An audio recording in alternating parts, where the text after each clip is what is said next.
আমাদেরকে শয়তান একটা প্রবোধ দেয়। এই ভিডিওগুলো আমরা দেখি ফেসবুক, ইউটিউব, আর স্কিপ করে চলে যাই, উপরের দিকে টেনে আমরা স্ক্রল করে চলে যাই।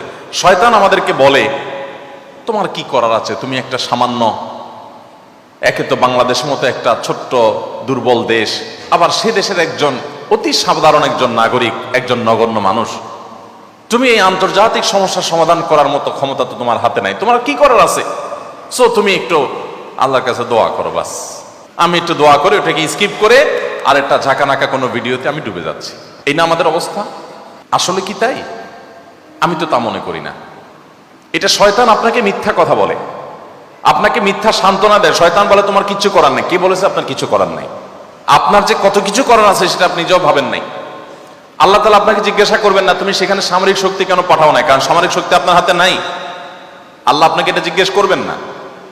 আল্লাহ আপনাকে বলবেন না তুমি মানবিক সহায়তা নিয়ে শত শত হাজার হাজার টন কেন খাবার পাঠাও নাই সেখানে, কারণ এই ক্ষমতা আপনার হাতে নাই। আল্লাহ এটা জিজ্ঞেস করবেন না। আল্লাহ জিজ্ঞাসা করবেন তোমার হাতে একটা ইহুদি পণ্য তোমার বাসায়, তোমার টয়লেটে, তোমার বেডরুমে, তোমার প্রত্যেকটা জায়গা, কখনো সাবানের নামে, কখনো শ্যাম্পুর নামে, কখনো লোশনের নামে, কখনো চকলেটের নামে, কখনো ড্রিঙ্কসের নামে, কখনো রেস্টুরেন্টের ফাস্টফুডের নামে, তোমার বাসার প্রতিটা কক্ষে কক্ষে, প্রতিটা টয়লেটে তাদের পণ্যগুলো শোভা পেয়েছে। এই পণ্য বেচা টাকা দিয়ে তারা বোমা হামলা করে মানুষ মেরেছে।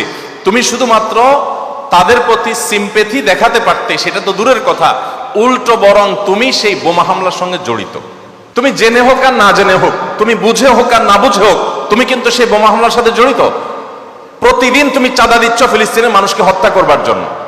আল্লাহ এই কথা বলবেন?